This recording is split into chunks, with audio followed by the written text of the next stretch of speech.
Did you recently change your tire size on your Jeep and now your odometer and speedometer are messed up? Well, we have the product for you. Introducing the new Automotive JL Mini. First, we're going to get in the vehicle and start it up. There's two menus. There's one with it on and there's one with the vehicle on run, and we want the one with it on run, so we're going to turn it to run. Okay, and then to get onto your menu, you're going to do left arrow and cancel. And then you are going to keep hitting cancel until you get to perf. And then you're going to do left arrow and cruise control to get in. And this should show you your tires. And here it says our tire is set at 32.18, but that is not correct. So we are going to go outside and remeasure our tires.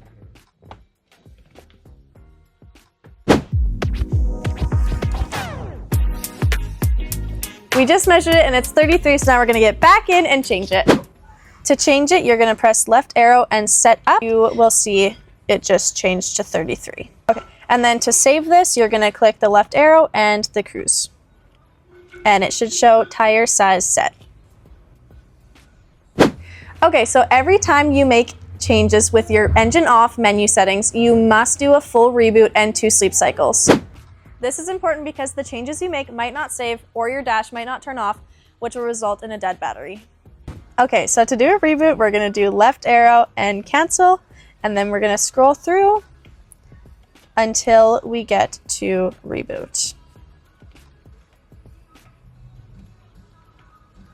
Full reboot, and then we are going to press the cruise control. Now, once you have selected that, it's going to count down for you. A few moments later. So now once your reboot is done, the screen should look like this, and now we're going to go in and do 2 sleep cycles. The quickest way to do the sleep cycle is to turn your vehicle off, open up the doors, close them, and then wait about 60 seconds. Okay, now that our screens are completely black, we're going to wait about a minute, and then we are going to turn the ignition on, but not the engine. So now we're going to turn it on, and we are going to do the exact same process. Make sure to like and subscribe. Thanks for watching our Automotive Tazer video. Stay tuned for more.